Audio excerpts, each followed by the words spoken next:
بسم اللہ الرحمن الرحیم والحمد للہ رب العالمین والصلاة والسلام علی سید المرسلین وعلی آلہ وصحبہ اجمعین، اما بعد۔ محترم ناظرین کرام، احکام دین کا پروگرام پیش خدمت۔ آپ کے سوالوں کے جواب ہم کتاب اللہ اور سنت رسول اللہ صلی اللہ علیہ وسلم کی روشنی میں دینے کی کوشش کریں گے۔ تو آئیے آج ہم اپنے سوال و جواب کی طرف آتے ہیں، لیکن قبل اس کے کہ آج کا نیا سوال شروع کریں، پچھلے کسی حلقے کا ایک سوال اور اس کا جواب جو مفصل میں نہ دے سکا تھا، اس کی کچھ مزید تفصیل آج پیش کر دیتا ہوں۔ سوال یہ تھا کہ کیا وہ عورت جس کا شوہر وفات پا جاتا ہے تو اپنے حاجات کی اور ضروریات کی تکمیل کے لیے باہر گھر سے نکل سکتی ہے یا نہیں نکل سکتی ہے؟ ہم جواباً کہیں گے کہ بھائی یہ تو موت اور حیات کا سلسلہ انسانی زندگی کے ساتھ لگا ہوا ہے، اور کبھی شوہر وفات پاتا ہے تو کبھی بیوی وفات پاتی ہے، ہر ایک کی مشکلات بڑھتی ہیں، لیکن خاص طور سے بیوی کے لیے جو احکام شریعت میں ہیں ان کی میں تفصیل پیش کرنا چاہتا ہوں۔ اور یہ کہ اسلام نے جہاں پر ان دونوں کی زندگی کے آپس کے تعلقات کا ایک معیار بنا کر رکھا ہے، اور اس کے بعد اس سے رفیق حیات کی جدائی پر جو تکلیف ہوتی ہے اس کی بیان کرنے کے لیے اس عورت جس کے لیے عدت لازم آتی ہے 4 مہینہ 10 دن کی ہے، اس کی بہت ساری مصلحتیں ہیں۔ صرف یہ نہیں ہے کہ عورت کو یہ حکم دیا جاتا، بلکہ اس کی ایک مصلحت یہ بھی ہے کہ ان 4 مہینوں کے اندر اس کے اندر کیا حمل ٹھہرا ہوا ہے یا نہیں ہے، بچہ ہے جنین ہے، اس کی کیفیت پوری طرح سے واضح ہو جاتی ہے۔ تو ایک بہت بڑی مصلحت یہ بھی ہے تاکہ یہ نہ ہو کہ ہاں موت کے بعد اس کے لیے شادی جائز ہوگی، اس کے لیے شاید شادی جائز ہوگی، بلکہ ایک نسل کی حفاظت اور بقا کے لیے یہ ضروری ہے کہ عورت کو اتنے دنوں تک کچھ انتظار کرنا پڑے جس سے اس کی اصلی کیفیت جو رحم کے اندر ہوتی ہے وہ ظاہر ہو جائے۔ تو آئیے اور مزید احکام جو ہیں اس کے لیے کیا کیا کرنے ہیں، جب وہ ابھی اس کے ساتھ اس کے 4 مہینے 10 دن کی عدت باقی رہ گئی ہے، جس کی کیفیت یہ ہے یہی 4 مہینے 10 دن کی عدت اس وقت ختم ہو جاتی ہے جب اس کو اس بیچ میں کوئی بچہ پیدا ہو جائے، یعنی اگر 1 مہینے کے بعد ہو گیا، 2 مہینے کے بعد ہو گیا، تو پھر 4 مہینے کی عدت اس کی نہیں رہ جاتی، بلکہ اس کی عدت بچے کے پیدا ہونے کے ساتھ ہی ختم ہو جاتی ہے۔ اور اگر نہیں ایسا کچھ ہے، خالی ہے یا یہ کہ پتہ نہیں چل رہا ہے، تو 4 مہینے 10 دن ہے۔ لیکن اس بیچ میں اسے کیا کچھ کرنا چاہیے، اس کے لیے جو احکام ہے شریعت میں وہ تقریباً 5 چیزوں میں منحصر پائے جاتے ہیں۔ پہلے تو یہ ہے کہ جس گھر میں اس کے شوہر کا انتقال ہوا ہے اس کو وہیں رہنا چاہیے، اور اس کے لیے باقاعدہ رسول اللہ صلی اللہ علیہ وسلم کی احادیث میں اس کی تفصیل بیان کی گئی ہے۔ میں ان تفصیلات کی طرف نہیں جاؤں گا، لیکن یہ حکم بتا دیتا ہوں۔ ایسے ہی حکم دیا گیا ہے کہ وہ خوبصورت لباس نہیں پہنے، اس لیے کہ ابھی وہ ایک طرح سے اس انتظار میں ہے کہ پچھلے شوہر سے جو مر چکا ہے اس کی طرف سے کسی بچے کی امید ہے یا نہیں ہے، اس لیے اسے بھی شادی میں نہیں جانا چاہیے، بلکہ ان چیزوں سے بھی پرہیز کرنا چاہیے جو شادی کی طرف بلاتی ہیں، جیسے خوبصورت اور اچھے زیب و زینت کے کپڑے پہننا، زیورات کا استعمال کرنا، بناؤ سگار کرنا، بار بار گھر سے باہر نکلنا، یہ ساری چیزیں منع ہو جاتی ہیں۔ انہی میں سے یہ سب چیزیں ہیں جن میں سے کہا گیا کہ اس کو اسی گھر میں عدت گزارنی چاہیے جہاں اس کے شوہر کا انتقال ہوا ہے، الا ایک ہی اس کے لیے کوئی مشکل ہو، جس کی میں نے تھوڑی سی تفصیل پچھلے جواب میں بھی بتایا تھا کہ اسے اگر کسی کے ہاں جانا ہے، اپنی ضروریات زندگی خریدنی ہے، بازار جانا ہے، اسپتال جانا ہے، کسی جگہ ملازمت کرتی ہے اور اس کے ملازمت کے بعد ہی اس کے پیسے ملتے ہیں، جس سے اس کا خرچ چلتا ہو تو وہاں ملازمت کے لیے جانا ہے، یا اسی طرح سے ایسی کوئی اور چیز ہے جس کے لیے لازمی طور پر اس کی حاضری ضروری ہے، کورٹ میں ہے، کچہری میں ہے، یا کسی اور ضرورت جہاں اس کی حاضری یا اس کے سائن کی ضرورت ہے، تو ایسی جگہوں پر جہاں ضرورت ہو حقیقتاً تو اس پر شرعی طور پر ممانعت نہیں لگائی جاتی ہے۔ لیکن اگر کوئی ضرورت نہیں ہے، اس کے بغیر بھی وہاں کام پورا ہو سکتا ہے، کوئی دوسرا آدمی بازار سے سامان خرید کر دیتا ہے، اسپتال سے دوائیں لے آتا ہے، اس کو جانے کی ضرورت نہیں ہے، اور اس کی حاضری ہو یا کہ وہاں اس کا علاج ہو، آپریشن ہو، کوئی اور مرہم پٹی کرنی ہو جس کی ضرورت ہو، ایسا انجیکشن ہو جس کو وہاں نہیں لگایا جاتا، قریب میں وہاں جانا ہو، اس قسم کی بہت ساری ضروریات ہوتی ہیں جو اس کی حاضری کے بغیر پوری نہیں ہوتی۔ تو جو ضروریات اس کی حاضری کے بغیر پوری نہیں ہوتی وہاں اس کے جانے میں شرعاً کوئی ممانعت ایسی نہیں پائی جاتی ہے۔ اس لیکن بار بار نکلنا اور بلا کسی سبب خاص کو سبب بنا لینا یہ منع ہے اس کے لیے۔ انہی ممانعت کی چیزوں میں سے دوسری چیز ہے کہ اچھے کپڑے خوبصورت جو کہ دیدہ زیب ہوں ان کو نہیں استعمال کرنا چاہیے۔ لیکن کپڑوں کے ساتھ اس بات کی بھی وضاحت کر دینی ضروری ہے کہ یہ شرط شریعت میں نہیں ہے کہ اس کو کالے کپڑے پہننا چاہیے یا کہ سفید کپڑے ہی پہننا چاہیے، اس لیے کہ رسم کے اعتبار سے شریعت میں اس کے کپڑوں کے لیے کوئی رسم و رواج نہیں ہے۔ صرف جس چیز کی پابندی وہ خوبصورت کپڑے جو کسی بھی انسان کو اس کے پہننے سے اس کے جسم کے اندر دیدہ زیبی آتی ہے اس کی ممانعت ہے۔ اور ایسے ہی خوشبو لگانا، خوشبو بھی ایک دماغ اور احساسات کو کھینچنے والی چیز ہوتی ہے، اس لیے خوشبو لگا کے چلنا یا گھر میں استعمال کرنا یہ منع کر دیا گیا ہے، الا ایک ہی خوشبو استعمال کرنے کی گھر میں کوئی ایسی خاص ضرورت ہو۔ مثال کے طور پر یوں مان لیجئے گھر میں بخور کا استعمال کرنا، جو عام حالات میں اس کے تو نہیں استعمال کرتے، لیکن کوئی مہمان آ جاتا ہے تو اس کے لیے اس کو پیش کرنا منع نہیں ہے، یا اسی طرح سے اسے بھی اپنے ایام ماہواری کی صفائی کے بعد بخور کا استعمال کرنا، جیسے کہ شریعت میں پایا جاتا ہے عورتیں استعمال کرتی تھیں، ان کا استعمال کرنا بھی منع نہیں ہے، لیکن عام زیب و زینت کے طور پر تعطیر اور حواس کو اچھا بنانے کے لیے استعمال کرنا یہ ضروری نہیں ہے۔ ایسے ہی سونے، چاندی، ہیرا، جواہرات کا استعمال جو کہ زیب و زینت ہی کے لیے ہوتا ہے یہ استعمال کرنا بھی منع ہوتا ہے، اس لیے کہ ابھی وہ شادی کے لیے خالی نہیں ہے،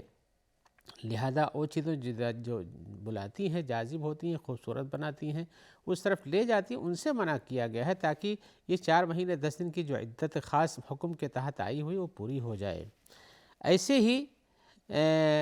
سرمے کا استعمال یا مہندی کا استعمال جو کہ زینت کے لیے استعمال کیا جاتا ہو تو وہ منع ہے، لیکن اگر زینت کے لیے نہیں علاج کے لیے ہو تو اس میں ممانعت نہیں ہے اس حد تک جبکہ وہ گھر ہی میں رہتی ہو۔ آئیے اس سلسلے میں ہم حدیث سنا دیں آپ کو، چونکہ ہمارا اپنا اصول ہے کہ ہم حدیثوں کی روشنی میں سب جواب دینے کی کوشش کرتے ہیں۔ تو ام سلمہ کی حدیث ہے، رسول اللہ صلی اللہ علیہ وسلم نے فرمایا اس میں المتوفی عنہا زوجہا لا تلبس المعصفر من الثیاب، جس عورت کا شوہر مر جائے وہ رنگین کپڑے، معصفر یعنی پیلے رنگ کے جو پیلے کپڑے ہوتے تھے زعفران سے رنگے جاتے تھے تو وہ کپڑے نہ استعمال کرے، ولا المبشقہ اور نہ ریشمی باریک کپڑے استعمال کرے، ولا الحلی اور نہ زیورات کا استعمال کرے، ولا تختضب اور نہ بالوں میں رنگ لگائے، یعنی اس سے مراد یا ہاتھوں میں رنگ لگائے یا مہندی لگانا مراد ہے، اور اس معنی میں جو چیزیں آتی ہیں وہ بھی شامل ہیں، ولا تکتحل اور نہ سرما لگائے۔ اب سرمے کے لیے زیب و زینت کی زمانے کے حساب سے بہت ساری چیزیں آ گئی ہیں، یا بالوں یا ہاتھوں میں لگانے کے لیے بھی بہت ساری چیزیں آ گئی ہیں، تو جو بھی زیب و زینت کی جو چیزیں استعمال کرتی ہوں حدیث میں جو تختضب اور تکتحل ہے کہ مہندی نہ استعمال کرے، سرما نہ استعمال کرے، یہ زیب و زینت کی چیزوں میں سے آتی تھی، لہذا جو چیزیں زیب و زینت میں آتی ہیں اور کوئی رنگ وغیرہ انسان کے جسم پر پہنچاتی ہیں جس سے اس کی خوبصورتی میں اضافہ ہوتا ہے، دیدہ زیب بن جاتا ہے انسان یا عورت بن جاتی ہے، ان کے استعمال کو منع کیا گیا ہے۔ یہ حدیث ابن حبان وغیرہ میں ہے اور مسلم شریف کی شرط پر بات پوری اترتی ہے۔ ایک روایت اس میں اثر بھی ہے جو عطا کا ہے، انہوں نے کہا کہ جب اس کا شوہر مر جائے تو اگر جو زیور پہنے ہوئے تھی چاندی وغیرہ کے اس کا ضروری نہیں کہ اس کو نکال کر پھینک دے۔ اب یہ بات یہاں ان کی جو ہے اس سے پتہ چلتا ہے کہ ہمارے زمانے میں جو عورتوں کے یہاں ایک رواج ہے کہ نہیں چوڑیاں توڑ دینا چاہیے، جبکہ وہ نہ سونے میں سے ہے نہ چاندی میں سے ہے، یا اسی طرح سے اور سارے کپڑے ایسے جو ہوتے ہیں نکال کر کے کالے کپڑے پہننا چاہیے، یہ سب شریعت کے حکم میں سے نہیں ہے۔ لیکن عام حالات میں جن چیزوں کو زیب و زینت میں استعمال کیا جاتا ہے، جیسے کہ حدیث میں حلی کا لفظ حلی جو سونے اور چاندی کے زیورات میں سے ہوتے ہیں، یا اسی طرح سے جو بڑے قیمتی جواہر میں سے ہوتے ہیں، یہ سب چیزیں منع ہوتی ہیں۔ لیکن عام استعمال کی چیزیں جن کو عام حالات میں بھی عورتیں پہنتی ہیں ان کے استعمال پر پابندی نہیں ہے، شریعت نے اس پر کوئی اتنی بڑی پابندی نہیں لگائی، جبکہ اس کے برخلاف یہودیوں کے ہاں ایسی عورتیں جو ناپاک ہو جاتی تھیں یا جن کے شوہر کو استنقال ہو جاتا تھا ان کے لیے بہت ساری پابندیاں لگاتے تھے، شریعت نے ان سب کو ہٹا دیا ہے۔ آئیے ہم ایک اور سوال کی طرف آتے ہیں۔ سوال میں ہمارے بھائی پوچھ رہے ہیں کہ ہم اپنے گھروں میں جو جانور پالتے ہیں یا اس طرح سے جو وحشی جانور ہوتے ہیں تو ان کے بارے میں جو حکم آیا ہوا ہے وہ کیا کوئی خاص قاعدہ ہے؟ اس سوال کا بھی ہم نے تذکرہ کیا تھا، لیکن یہ ہے کہ اس کی تفصیل نہیں رہ آ سکی تھی، تو وہ پوچھنا چاہتے ہیں کہ کیا اس سلسلے میں کوئی خاص قاعدہ شریعت کا ہے کہ جس قاعدہ کلیہ کے تحت ہم سب کو جان سکیں کہ یہ جانور ہمارے لیے حلال ہیں اور یہ جانور حرام ہیں؟ ہم جواب میں عرض یہ کریں گے کہ شریعت ہر چیز کے ایک ایک فرد کا حکم نہیں پیش کرتی ہے کہ جانوروں میں، اب جانوروں کی تعداد شمار کرنا چاہیں جو انسانوں کے ساتھ رہتے ہیں یا وہ جنگلوں میں دیکھے جاتے ہیں یا پانی میں دیکھے جاتے ہیں یا ایک ہی خشکی پر دیکھے جاتے ہیں، سب کے لیے الگ الگ سب کا حکم نہیں دیا جاتا، بلکہ ایک خاص اصول کے تحت کچھ احکام بیان جن کو ہم قاعدہ کلیہ کہہ سکتے ہیں کہ اس قاعدے کے تحت جو بھی آتے ہوں وہ حلال ہیں اور جو اس قاعدے کے تحت نہ آتے ہیں وہ حرام ہیں۔ تو شریعت نے چونکہ جانوروں کی تعداد بہت کثرت کے ساتھ ہے، ایسا کچھ جانوروں کے بارے میں یا ان کی صفات کے بارے میں کہا کہ اس طرح کے جو ہوں ان کو حرام قرار دیا ہے۔ اب اس کے بعد شریعت جس سے چپ ہے، جن کی تفصیلات نہیں پیش کی گئی ہیں، اس قاعدے کے تحت وہ جانور آتے ہیں تو حرام ہوتے ہیں، اور نہ بقیہ سارے جانور جن کا تذکرہ نہیں کیا گیا وہ سب حلال کے حکم میں آتے ہیں۔ اس لیے کہ شریعت ہر چیز کا تفصیل کے حساب ایک ایک چیز کے حکم کو نہیں بیان کرتی ہے۔ آئیے اس سلسلے میں ہم یہ قاعدہ آپ کو مد نظر رکھنا چاہیے کہ شریعت جن چیزوں سے چپ رہے وہ سمجھیے کہ حلال کے درجے میں ہے، الا کہ اس کی حرمت کا کوئی حکم خاص آ جائے یا کسی چیز کا بیان آ جائے۔ تو جو چیزیں حرام قرار دی گئی ہیں ان کو اگر آپ سمجھ لیں تو آپ کو حلال چیزوں کا اندازہ خود ہی ہو جائے گا۔ جن چیزوں کی حرمت بیان کی گئی ان کو قرآن مجید میں یا احادیث شریفہ میں ان کی تفصیلات آئی ہوئی، بلکہ ان کے صفات بیان کیں کہ اس حکم کے تحت جو اس وصف کے تحت جو چیز آئے گی وہ حرام ہو جائے گی۔ آئیے ان میں سے ہم پہلی چیز بیان کرتے ہیں کہ وہ مردار ہے۔ جو جانور مر جائے اس کا کھانا حرام ہو جاتا ہے۔ قرآن مجید میں آیا ہوا ہے قُلْ لَا أَجِدُ فِي مَا أُوحِيَ إِلَيَّ مُحَرَّمًا عَلَىٰ طَاعِمٍ يَطْعَمُهُ، کہہ دیجئے کہ ہم نہیں پاتے ہیں اس چیز میں جو ہماری طرف وحی کر کے بتایا گیا ہے، یعنی قرآن مجید کے احکام میں سے آیا ہوا ہے کہ کسی کھانے والے پر کھانا اس کا حرام ہو، إِلَّا أَن يَكُونَ مَيْتًا، سوائے اس کے کہ اگر وہ میتہ ہے یعنی مردار ہے تو وہ حرام ہو جاتا ہے، أَوْ دَمًا مَسْفُوحًا، یا بہتا ہوا خون ہوتا ہے وہ حرام ہے۔ تو گویا کی تفصیل آگے یعنی میتہ کی اور دم مسفوح کی، بہتے خون کی جو آتا ہے، تو اس طرح کی ان کو حرام قرار دیا گیا ہے۔ اور اسی طرح سے آگے کہا گیا او لحم خنزیر، یا سور کا گوشت حرام ہے، تو سور کا گوشت بھی حال میں وہ حرام ہی ہوتا ہے۔ تین چیزیں ہو گئیں۔ ان کی علت جو بیان کی گئی ہے قرآن مجید میں کہ ان کی حرمت کیوں قرار دی گئی، تو کہا گیا ہے کہ یہ رجس ہیں، تو یہ رجس ہیں اس لیے فإنہ رجس ہے، تو یہ رجس سے ناپاک ہیں۔ تو اس رجس کے حکم میں، ناپاکی کے حکم میں تینوں چیزیں آتی، خون بھی، مردہ بھی اور سور کا گوشت بھی، یہ سب ناپاک ہوتے ہیں، اس لیے ان کا استعمال شریعت میں منع کر دیا گیا۔ اس کے پیچھے کیا کیا علتیں اور اسباب ہیں آپ تلاش کریں گے تو آپ کو مل جائے گا کہ ان کے کیا اسباب ہوتے ہیں، کیا پریشانی ہوتی ہے، کیا جراثیم ہوتے ہیں، کیا اس کے نقصانات ہو سکتے ہیں۔ شریعت میں اس کی تفصیل تو نہیں بیان کی گئی ہے، لیکن ڈھونڈنے والوں کے لیے چھوڑ دیا گیا ہے۔ لیکن یہ کہا گیا کہ وہ ناپاک ہے، یعنی ان سے انسانی جسم کے اندر خرابی اور غلاظت اور پریشانی بڑھے گی، نہ کہ اس سے فائدہ اور صحت حاصل ہوگی۔ اب اور جن چیزوں کو شریعت میں حرام قرار دیا گیا ہے ان میں سے الحمر الاہلیہ جس کو کہا جاتا ہے، یعنی پالتو جو گھریلو گدھے ہوتے ہیں، جنگلی گدھے اس سے مراد نہیں ہے، کہا وہ بھی حرام، اس لیے کہ رسول اللہ صلی اللہ علیہ وسلم جب وہ جنگ خیبر میں گئے تھے تو وہاں پر رسول اللہ صلی اللہ علیہ وسلم کے ساتھیوں نے وہاں پر کھانے پینے کے لیے ان کو گدھے ملے تو ان کو ذبح کر ڈالا، اور ان گدھوں کو جو خیبر والوں کے رہے ہوں گے تو ان کا گوشت پکایا تو آپ نے ان کو حکم دیا، جیسا کہ ان کو پکارا انہوں نے ابو طلحہ انصاری نے، تو انہوں نے کیا پکارا، ان اللہ و رسولہ ینہیانکم عن الحمر الاہلیۃ فانھا رجس، کہ اللہ تعالیٰ اور اللہ کے رسول صلی اللہ علیہ وسلم تمہیں روکتے ہیں گھریلو گدھوں سے، اس لیے کہ وہ بھی رجس ہیں، وہ بھی ناپاک ہیں، تو اس کی بھی حرمت ہے۔ اب ایک عام حکم آیا ہوا ہے جانوروں کے بارے میں، اور اسی طرح سے چڑیوں کے بارے میں، ان کے بارے میں بھی کہا گیا ہے کہ کل ذی ناب من السباع، یہ جو جنگلی وحشی جانور ہوتے ہیں جو کہ شکار کر کے کھاتے ہیں، ان میں سے جن کے بھی دانت ہوتے ہیں،